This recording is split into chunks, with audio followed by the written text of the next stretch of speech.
I'm running for president. So I've been going over my plans for the first 100 days in office. And my main plan is like figure out how to hire the people so that I can hire people. Cause like I have to hire people to help me hire like director of CIA, director of the NSA. Like I didn't even think about ATF. Like, I mean, like I have to like, cause I'm replacing like all of them. Like I'm replacing like that many people at the top of the military. Like I'm replacing that many people at Treasury. Like I'm replacing that many people at the Fed. Like I am replacing that many people like everywhere. Like you wouldn't believe at DOJ. Like you will never believe how many people they have at the DOJ. And like I've got to replace like that many people at the FBI. And I have to replace like the NSA that much. And like it's stressful trying to figure out like how to reclaim the military from like defense contractors, because like I am planning on like basically shutting down most of the defense contractors, and like their employees need jobs, and like I have to figure out how to deal with that. Like, why am I planning on shutting down defense contractors? It's a national security threat. Like we're in that situation where our defense contractors are who we have to worry about, and it's that serious of a problem. Like military leadership is that serious of a problem. Like people from the NSA are that serious of a problem. Like they're a very serious national security problem. People from the Secret Service are a national security problem. And so like if I like when I get elected, like I'm starting to feel like I'm going to get elected, like because like this silent protest is there, or like I'm going to win a state, and then like they're going to have such an awkward situation where they're like, well, Kamala Harris had 21,000 votes, and Donald Trump had like 8,000 votes.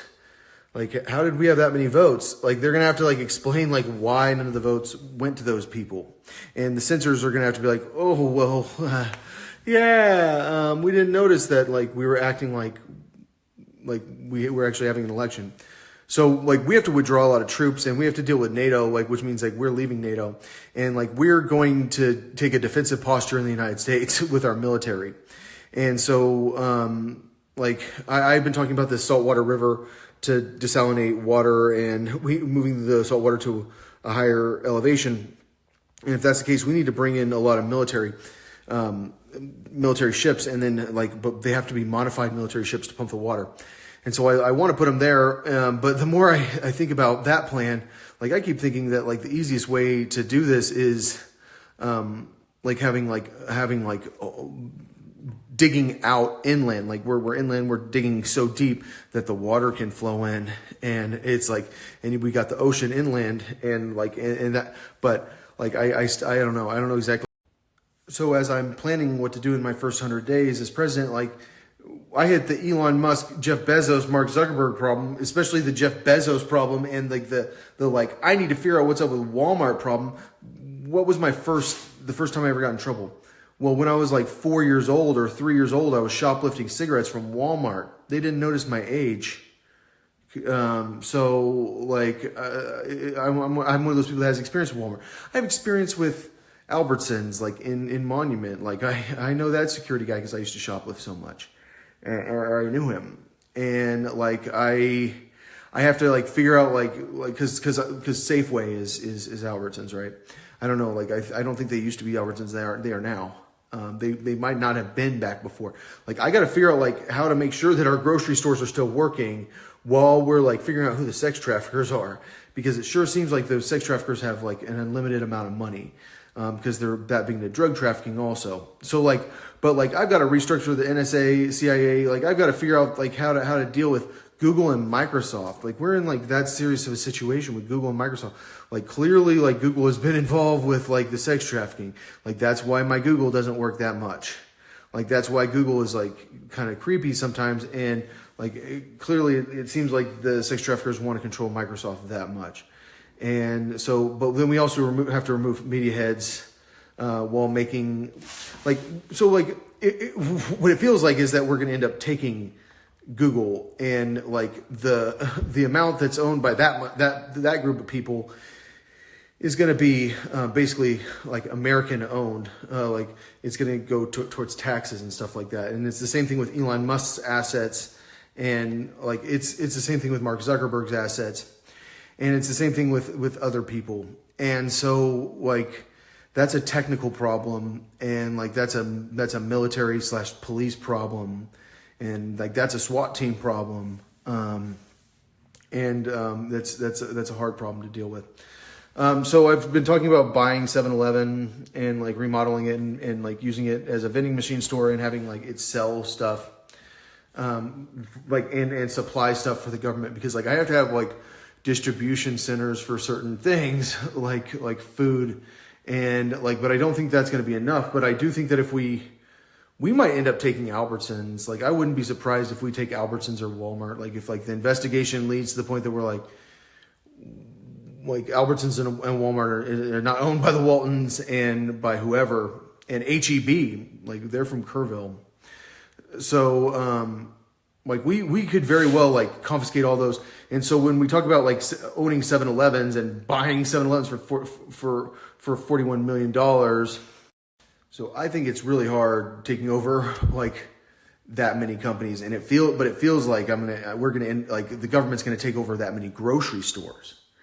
And if that's the case, then like this $41 million deal with 7-Eleven, which feels like 7-Eleven might actually be interested in doing it. I saw some elf ears on 7-Eleven's page, and I don't know how it showed up on my page. And like the reality is like we might do the deal. Like I'm not sure exactly what we'll do, because like we might end up owning like all the Safeways and Vons and all the Walmarts and all the Whole Foods, like because it feels like Walmarts and Whole Foods is going to be owned. But like, I mean, they didn't ID me at Safeway. They just told me I wasn't allowed to go there. But like, they didn't notice how little I was. Like, oh my gosh.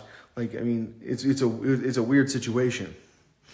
So I have to put together an election technology team. I have to put together a team to help with the saltwater rivers project. So pumping the water inland. I have to have a team to standardize legal procedures, because like we have states' rights, which means that like every lawyer has to be from your state that can do law in your state, and like you have to learn a completely new type of law to go to the states. And like the reality is that like legal procedures need to be standardized, and we need certain standardized laws. Like we have reached the point in history where like we can accept certain laws, and I think that like we need to standardize like state law at this point in history, because it's like yes, I do understand like historically, like back in when we had 13 colonies and like you had to like ride your horse for 50 days to get to Delaware or whatever, and everyone lived in a mud foundation house, like it was different. Like we had to, like the states wanted to make a decision on that, but there's certain things that we can agree on, like burglary. Like there's certain like standardized laws like we need to define. And like I think that like we can do that if we're not silly politicians. Like I need an education technology team, which is going to be a 2-screen style online education program. So I invented 2-screen online education. So like normally you use 1 screen, you're on your computer. I invented 2-screen. Which is like the program is built around having 2 screens, but you can still do it with 1 screen. So I mentioned that I want to standardize legal procedures in the states. Like when there's a way that the legal procedures happen, like no matter what state you're in, like it's exact same words. Like every lawyer from every state can practice law on all forms of law, like related to this. But like if you're in Nevada, then maybe you have special gambling laws, but you're not allowed to be from the gangster capital of the freaking world, Las Vegas, and say that like we can't do write-in candidates anymore. No, we're not letting anyone compete unless they're in our political part, unless they're like at the top of our political party. They're not allowed to compete in the election. Like you can't even write them in, is what a gangster would say. And that's the law in Nevada. Like you can't even write down my name. And do I care? No. Like we'll win the presidency without a single vote from Nevada. Yeah, my pen ran out. So this is, it says etc. because we have to deal with so many super rich companies. Like it's very concerning trying to like take over the United States government and deal with like the mafia problem here. So when we are doing this, when we're standardizing legal procedures, I think we need a standardized legal document submission website that's like, this is what you this is how we do it. Like, this is really easy. And like, I think that like legal procedures are not as easy. And I think that like we need to like have like a printout for people that a public defender always gives them. Like this whole like we have public defenders, like this person has has the right to counsel. That's bullcrap, especially if they're in jail. Like that person needs to like have it like printed out for them that much. Because like a single conversation, just hearing it and not seeing a visual representation of like what they're hearing, like is going to be very annoying, because people need to understand the legal situation that they are in before going to trial. All right. So, we need the public food supply team, like which is like I talked about, like the supplement to food stamps, the Elfton design team, which is also about my design team, and a pharmacology team. So like Amazon makes, naproxen sodium.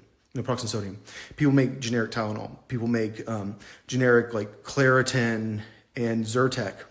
And like I think that there are certain things that like everyone kind of needs.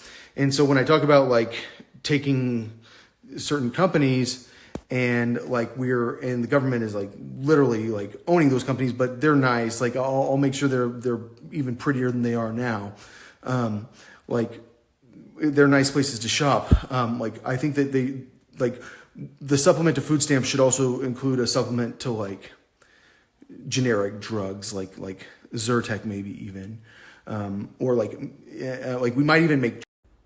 I want to talk about one more thing real quick. It's the standardized legal procedures. So I could put together a team of like 10 lawyers who have a team of 10 lawyers that that like go through each state's laws on theft and burglary and on like shooting people and on assault and aggravated assault and on domestic violence and on probation and on parole and on like driving infractions even like and on like drugs and like and on like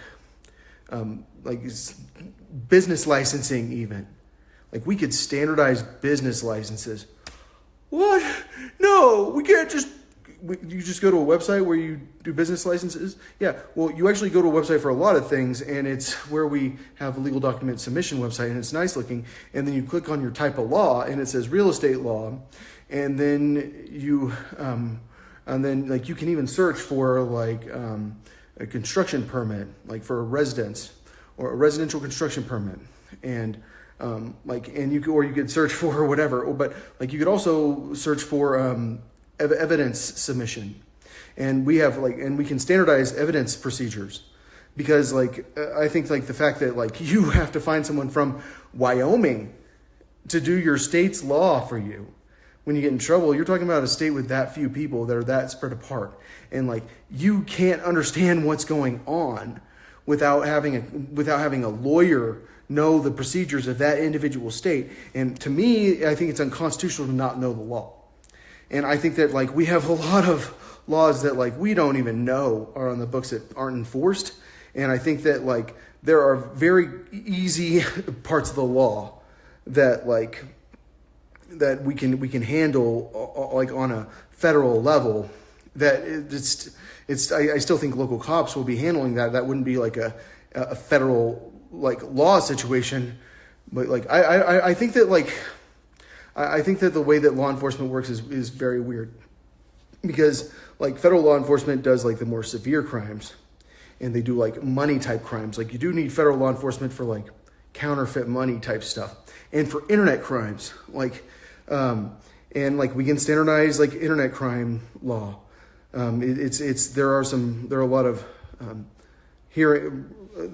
of like laws that are already pretty much standardized for like internet searches and stuff like that, based on federal appeals court decisions. And so like a lot of the law is going to be like the federal appeals court decision is the law, but we have a legal procedure based on like what we. So I just came up with this idea to standardize legal procedures and standardize certain laws. I got food in my ear. I've been washing dishes. And so, like, I wanted to talk about how I think I should do it now. So, like, I think the first thing we have to do is, like, we pick enough lawyers. So, like, I have my team of lawyers, and then they have teams of lawyers on their own. And they're from different states, and, like, they talk to people from other states. like criminal defense lawyers especially. But all sorts of lawyers like in certain legal areas, and that way we can at least standardize like the criminal law at a minimum. Like I think that like we might have a little trouble standardizing like business law because there are certain taxes, like there are ways that they do things. Like it's hard to deal with business law too much, but like that doesn't mean that we can't standardize like traffic tickets, which they could even change the fine, but there's a maximum fine probably, but you can make a lower fine for your traffic tickets where you live, and like we can standardize like burglaries, domestic violence, all that stuff. So I think that initially we pick which states' laws we want to have, but then we have like 2 backup laws, and then we have an argument about it publicly. Like we have Agile Entertainment have like a debate where like we're talking about the problems with that law. We're bringing in people from that state and saying, well, this is something that we saw in our state. Like this is what our state Supreme Court said about this. Like we let them, like we have like a hearing where like we're the judges, like the 10 lawyers and me are like the judges, and we ask questions and stuff like that. And we decide which state's law becomes the law, like which state's law on burglary, which state's law on domestic violence, which state's law on child pornography, and which state's laws on pedophilia, like which state's law on sexual assault, which state's law on this. And so like, because I think that the lawyers from the states are going to go, well, dude, none of us know our own law. Like you're just going to make me use another state's law for that topic. And what I tell you is, number one, you can practice law in other states. Number two, we will teach you the law through this Agile Entertainment program, which is like a reality show where like I'm working with these legal people, and we're trying to figure out the laws for the states, and we're bringing in people that are affected by the law. Like we'll bring in lawyers, we'll bring in victims. Like we can figure out how to make it more interesting, because we'll have hearings, and like we'll be able to sit down and talk to those people about what happened to them, like why the law was wrong. Like we'll try to close loopholes. Like we'll make sure that like the law is known. Like, because I think I could know the law for like complete. I just want to say one more thing about this idea for standardizing the legal procedures for like certain things like burglary and armed robbery, and and it sets definitions for things like on a federal level, and like it makes it so that like a lawyer from like Kansas can like he can represent you in California if your case has to do with burglary, domestic violence, like if your case has to do with theft, if your case has to do with a weapons charge, like if the case has to do with a lot of things, which like that's like the one area of law that I think is like actually hard to standardize is weapons law, but it's like something that is so critical for us to figure out the standards on, because like it's a federal right. But every state you go to can get you for different gun laws. Like you don't even understand how scary it is to be a gun owner in America until you realize that like you cross state lines and you don't know the law. And it's constantly like you don't know the law because every state has their own laws on certain things. And I think I haven't even thought about standardizing federal gun laws. But I do think that we should like work that hard on it. And if you're a lawyer from Kansas, then you can go to California, and there's a client who needs he's your cousin. He's got a domestic violence charge. You can just show up, and but we can also set standards for court by internet. And so I do think that being able to do court by internet is a good idea, especially for people that are in jail. I think that we need to standardize jail law. You can't hurt people every time they go to court, and that's Colorado law. It's you are gonna get hurt if you have an injured shoulder, especially because of the way they handcuff you when you go to court. All you want to do is be out of the courtroom. You have a question for the judge or for your lawyer. You won't talk to your lawyer. You got to get out of there. You're too hurt to talk to someone because you're in that much pain while you're in the courtroom. That isn't acceptable.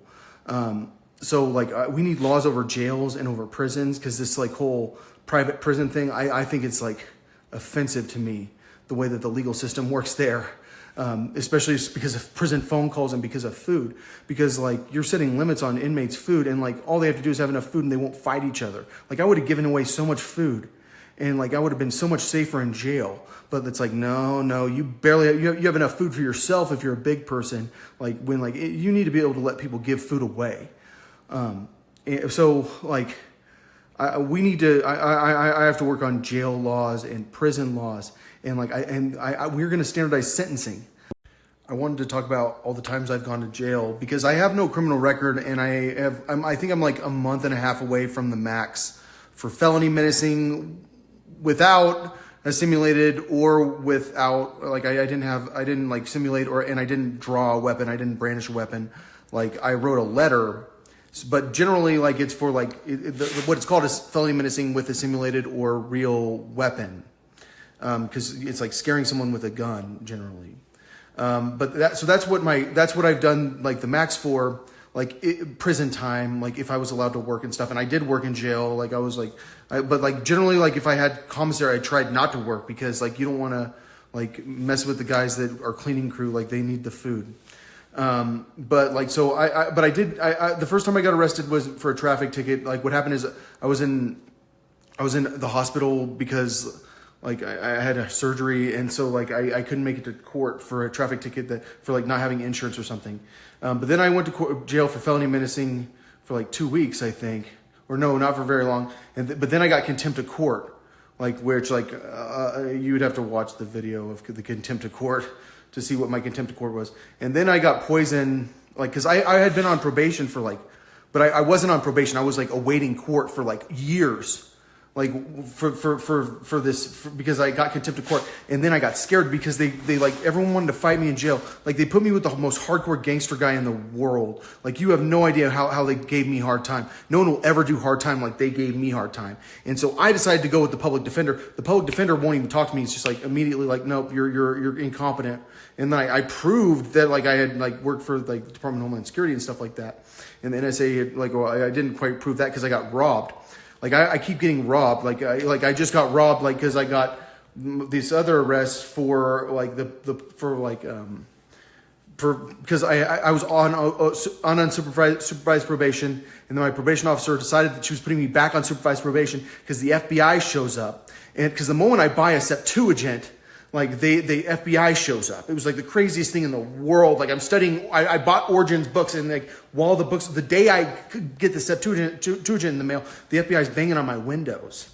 And I'm like, all right, I'm not leaving my house. And then my probation officer's like, well, you have to leave your house. And I was like, well, like I'll answer my phone and stuff. And she was like, well, I put a warrant out for your arrest. And then they sent the SWAT team. And so like I did a week in Pueblo and a week in Colorado Springs. But I'm thinking about like all the times that I moved jails, because every time you move jail, like there's nothing worse than starting jail. If you're a jail person, you know, like you don't want to start jail. They made me start jail so many times. Like no one will ever be punished as brutally as me. Like when I got punched in the face, I got beat up, but I didn't fight back.